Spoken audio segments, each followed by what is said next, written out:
Allez, Shavua Tov, Mazel Tov, une belle semaine, Be'ezrat Hashem, remplie d'Atzlachot, de réussite pour tout le monde, de bonnes nouvelles surtout. Amen. De très bonnes nouvelles. Amen. Pour tout l'âme Israël. Amen. Alors messieurs, on va continuer. Le sujet est tellement palpitant qu'on a commencé déjà la semaine dernière, jeudi.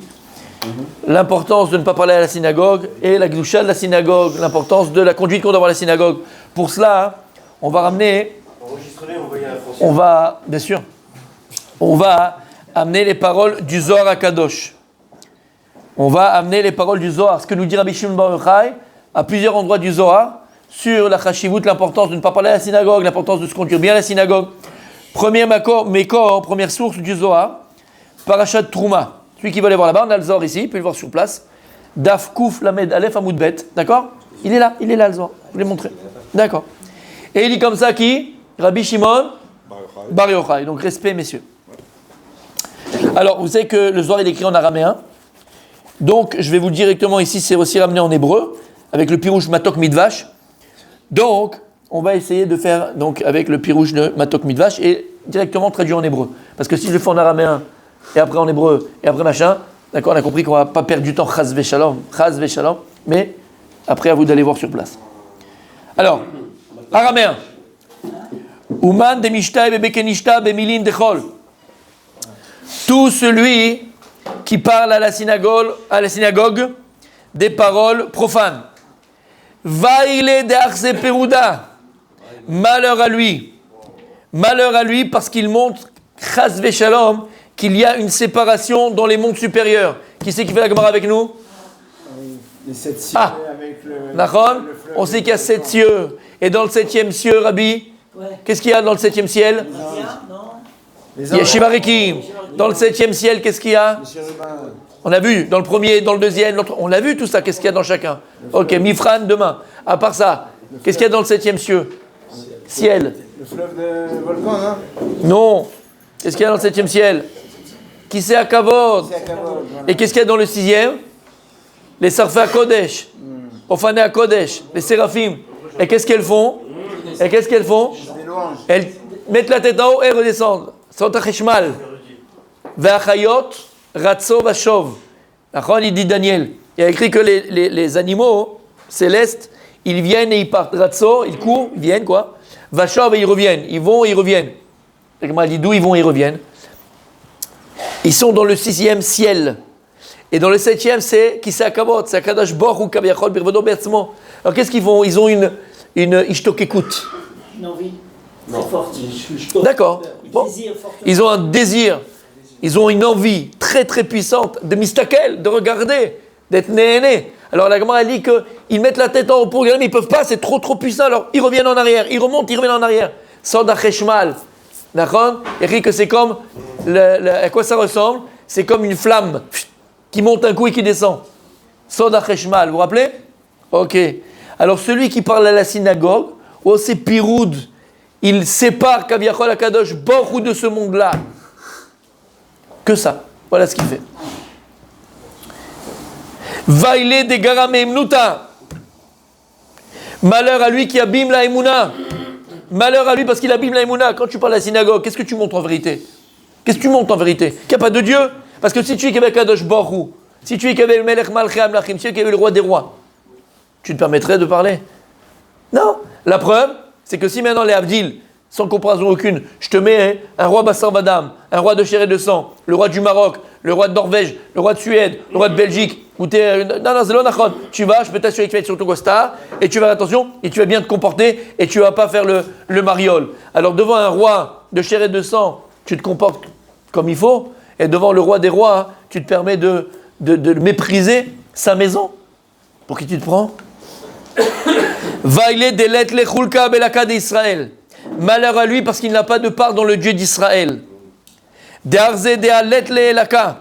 Parce qu'en parlant à la synagogue, il montre qu'il n'a pas de Dieu, puisqu'il ne le respecte pas.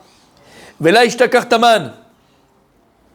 Et il pense le type qui parle à la synagogue, et en parlant à la synagogue, que Dieu il n'est pas là. Encore une fois, parce que si tu sais que Dieu il est là, il est présent, mamash, l'endroit où la Shekhinah elle est le plus présente, c'est la synagogue.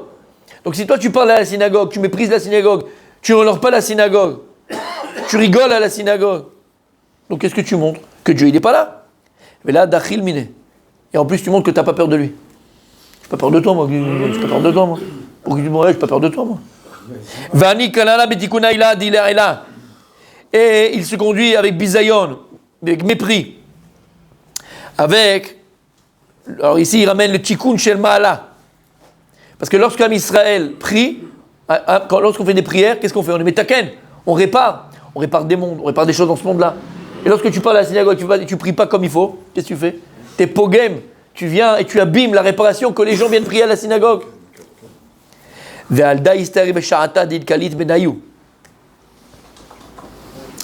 Regardez, messieurs.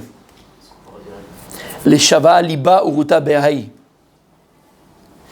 Au moment où, à la synagogue, on va commencer à faire Ishtabach, juste avant le Kaddish, Barechou, Yotzer Or Rechosher. Et qu'est-ce qu'on mentionne là-bas? Yud Gimel Midot Shel HaKadosh Baruch Hu. Non, oui, vous voyez de quoi on parle? Passionnément la folie, pas du tout. Les 13 Midot, qui sont lesquels? Ah non, dans le Ishtabach, juste avant le Kaddish. Quoi? El Haodaot. Ah, t'as dit ça? J'ai pas entendu. Il a fait ces 13 attributs. Et dans les Sidourim, dit de ce nom, on te met en dessous. Qu'est-ce que c'est? À quoi ça correspond? Il a fait juste avant. Et après, il y a les 13. Il n'y a pas Baruch Shema. Comment il n'y a pas Baruch Shema dans Baruch Shema, la première partie? Il n'y a pas Baruch Shema, monsieur. Ishtabah. Et donc là, à ce moment-là, c'est le moment le plus important de la tefila. Atamekaten Yud Gimel Midot. Tu mets les 13 attributs de Dieu. Tu les prononces. Vela Lishteklal. Et à ce moment-là, attention de parler quoi que ce soit. Attention au moment d'Ishtabah. Tout le temps, tu ne peux pas parler. Mais encore plus grave, pas dans le sens grave, dans le sens tu abîmes le plus, d'accord? C'est au moment de se mentionner ces 13 attributs de Dieu dans les Ishtabach. Dès là, l'Ivsol Benayou, tu n'as pas à t'arrêter quand tu lis les 13, tu vas les dire d'un coup. Vei Passi Benayou. Et si quelqu'un il s'arrête au milieu des 13 attributs qu'il est en train de mentionner de Dieu, tu discutes, tu vois ton portable, tu réponds à un message, tu écris un message, tu t'arrêtes, tu écoutes. Vei Passi Benayou, alors qu'est-ce qui se passe? Az mitrot gadfe kruvaya nafikrat shalova. En dessous des kruvim, on a étudié kruvim là, chagiga. En dessous des kruvim, qui sont en vérité deux malachim. Et c'est quoi leur nom? Matat. On a parlé de son nom. Matat, c'est Matat. Et je termine, mais juste après je l'ai dit. Trône. Oui. C'est son nom entier. Moi je l'ai fait en deux, mais c'est son nom. D'accord? Et c'est qui ce malach là? C'est le premier ministre de Dieu. Ce malach, cet ange-là, Matat, c'est le premier ministre de Dieu. Et lorsqu'il y a écrit dans ma Maseret Hagiga qu'on va faire ensemble, parce qu'on n'est pas fini, on est en plein dedans. Arba Nichnasu la Pardes. 4 sont entrés dans les Pardes. Pardes, c'est 4 compréhensions profondes de la Torah. Pshat, Remes, Drash et Sod. 4 qui ont réussi à rentrer dedans. Ou essayer de rentrer dedans. Rabbi Akiva. Oh, il bouge celui-là. Rabbi Akiva. On en a parlé. Elisha ben Abu Acher. Ben Zoma. Ben Zoma. Et Ben Azaï. 4 sont entrés dans le Pardes, dans la compréhension ésotérique de la Torah profonde. Rabbi Akiva Yatsa Beshalom. Le seul qui est sorti intact, comme il faut, Rabbi Akiva. Elisha ben Abouya, alors des deux, un il est devenu fou, un il est mort. Elisha ben Abouya, le maître Rabbi Meir Acher, c'est devenu un hérétique. Un renégat. Pourquoi? Il a dit il y a deux dieux. Il y a deux. Lama, la Gemara a dit dans ma Maseret, pourquoi? D'où il a vu deux dieux? Parce que quand il est monté dans les compréhensions profondes, comme ça, dans des choses très très profondes spirituelles, il a vu Akadosh Baruch Hu qui était debout, et Matat, ce malach-là, qui était assis. Et que Dieu lui dictait des choses et lui décrivait. Et quand il a vu ces deux-là, il a vu que Dieu, Kaviachol, c'est une image, attention, il n'y a pas de gouffre à Dieu.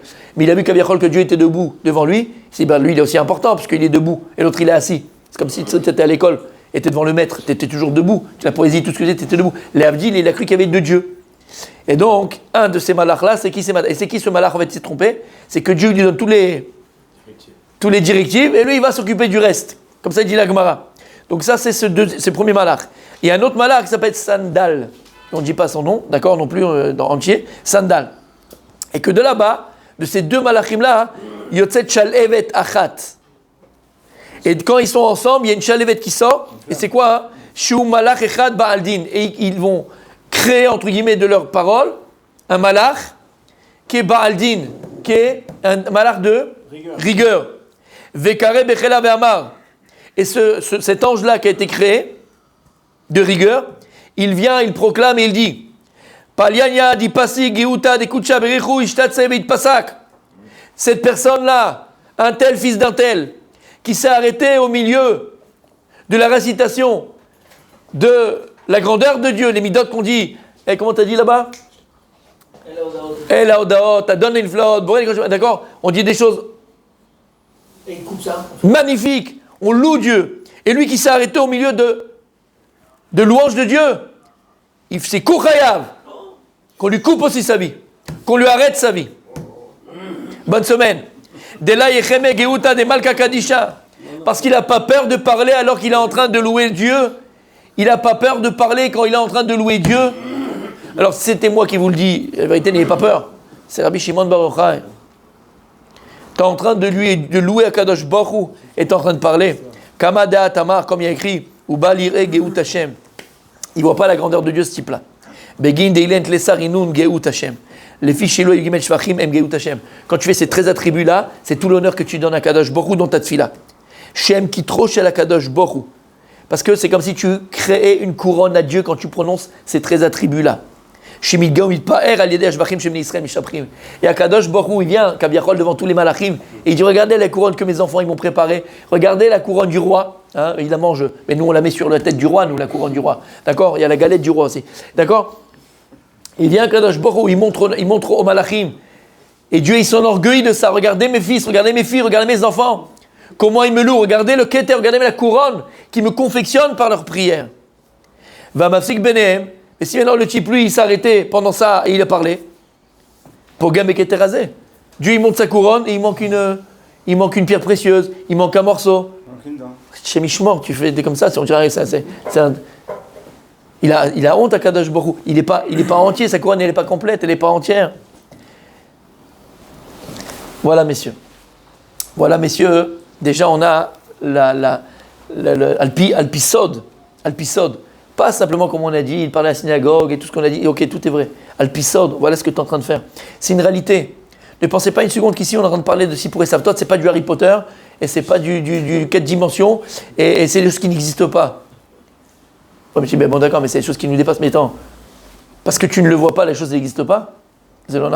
Tu sais tout ce que tu ne vois pas, là, quand je te parle, là, on est en train de parler, là, 90% de ce qui existe, tu ne le vois pas. On voit que 5% de ce qui existe. Mais 80% tu ne le vois pas. Tu vois, toi, les microbes, là, je suis en train de parler, c'est combien de microbes il y a au milieu? Combien de bactéries, là, ils sont en train de se balader dans la nature?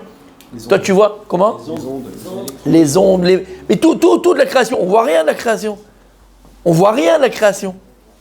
On est limité dans notre vision. Ben, c'est pareil.